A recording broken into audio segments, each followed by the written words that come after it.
para sa Antique News Updates. Ang mga balita nga natipon kang PAO News Team. Governor Kajao ginpangunahan ang pagbukas kang Tiring Banay Festival. Pangarwa nga adlaw kang hapag sa Pamana Food Fest ginhiwat. Governor Kajao ginbuksan ang kadiwa ng Pangulo sa probinsya. Representante kang Zone 3 nagdaog sa linay kang San Jose de Buenavista. Halin sa PAO News Center ang inyong tagbalita.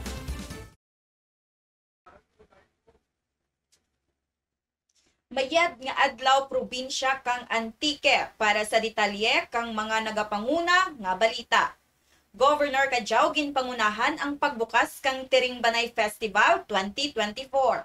Sa dugang nga detalye kang balita, may report si Reza Jane Mosquete. Governor Rodora J. Kajao nag-imaw sa mga taga San Jose sa pagbukas kang Tiring Banay Festival sa Banwa kang San Jose de Buenavista. Sa anaminsay, ginhambal ni Governor Kajao ang pagpangabudlay kang mga pumuluyo kag ang kontribusyon kang San Jose de Buenavista sa pagtaas ng Gross Domestic Product o kon GDP. Ang opening program ginhiwat sa EBJ Freedom Park kaimaw ang mga opisyales kang munisipyo kag barangay nga ginpangunahan ni Mayor Elmer C. Untaran kag Vice Mayor Encarnacion sa pagtindog kang mga bandera. Para sa Antique News Update, Reza Mosquete, PIO Antique, UA Intern. Daw kang hapag ng Pamana Food Fest, ginhiwat. Sa dugang nga detalye kang balita, may report si Rica Belmonte. Hapag ng Pamana Food Fest nagpadayon sa pangarwa nga adlaw. Kaimaw ang National Commission on Culture and the Arts o NCCA, nagpatigayon sa Governor Kajao paagi sa Antique Provincial Tourism and Cultural Affairs Office kang hapag ng Pamana, the Philippine Food Festival 2024, nga nagpadayon hasta sa pangarwa nga adlaw kahapon, Abril 29.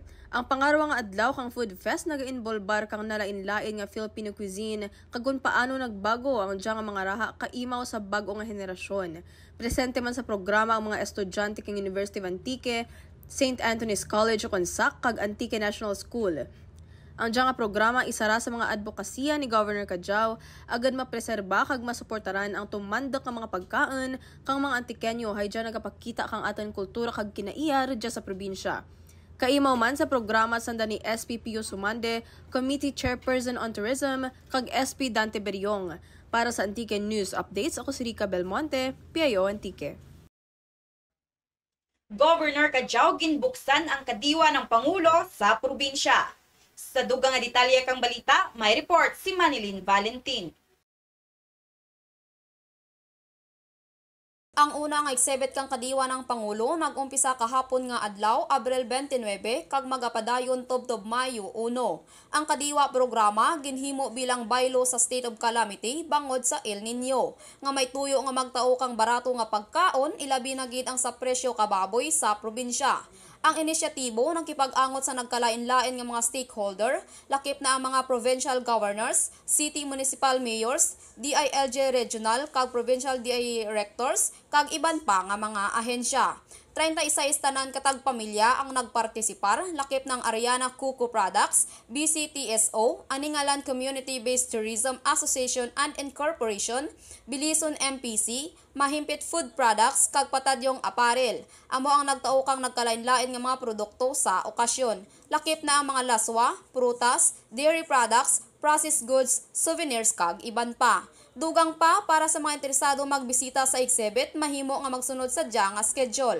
Hunyo 10 tubtob 14, Agosto 11 tubtob 15, Septembre 15 tubtob 19, Oktubre 13 tubtob 17, Nobyembre 17 tubtob 21, kag Desyembre 2 tubtob 6 sa tuig kang 24. Para sa Antique News Update, Manilyn Valentin, PIO Antique UE Intern. Representante kang Zone 3 nagdaog sa linay kang San Jose de Buenavista. Sa dugang nga detalye kang balita, may report si Sunshine Zabanal.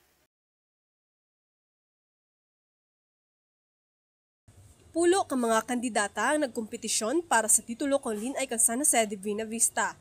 Pero sa urihi naging madinalagan gid ang representante kang Zone 3 nga si Christine Nicole Gonzaga. Ginasundan dya kang first runner-up nga si Kate Ann Pagsugiron, representante kang Liga ng mga Barangay. Kang second runner-up nga si Jonaline Escalante, representante kang Zone 2. Ang kompetisyon nga dyan nagselebrar kang kasadyahan, nagpakita ang mga talento kang nagatugong importansya sa kultura kang San Jose de Vina Vista. Sa pagtapos kang dyan nga kompetisyon, ginanunsyo ang deserving nga magdaog, nagbilin sa marka sa mga kandidata kang sa mga nagalantaw, kang nagapakita kang mga talento kag paghimurat sa silid ka komunidad. Para sa Antique News Update, Sunshine Zabanal, PIO Antique, UA Intern.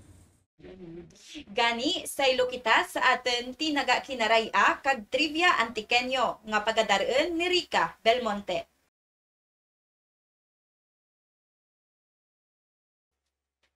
Med nga adlaw mga kasimanwa. Ang aton tinaga kinaraya amo ang tiring banay. Just ang kahiriwatan kung sa diin nagatiripon ang mga katawhan, kag may ginaselebrar o kung may aktibidades na ginahiwat. Halimbawa, nagahiwat kita kadya nga mga antikenyo kang Tiring Banay Festival 2024.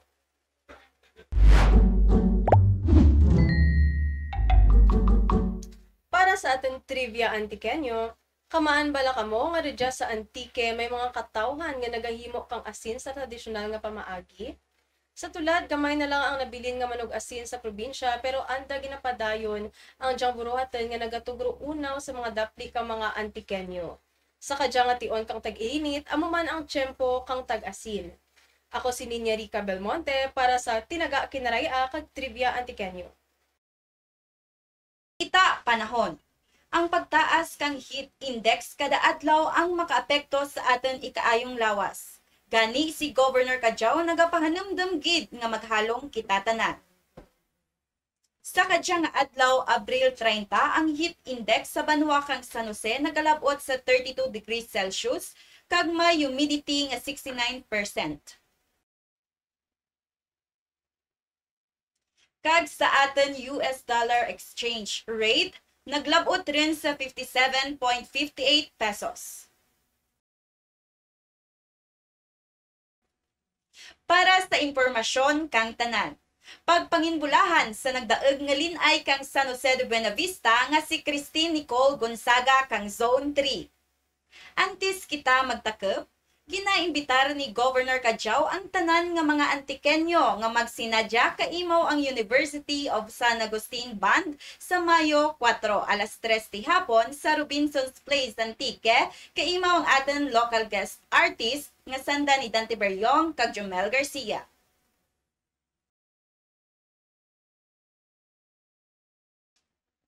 Kagamuto ang mga balita nga natipon kang bilog nga pwersa kang PIO News Team. Manuela P. Samulde, PIO Antique.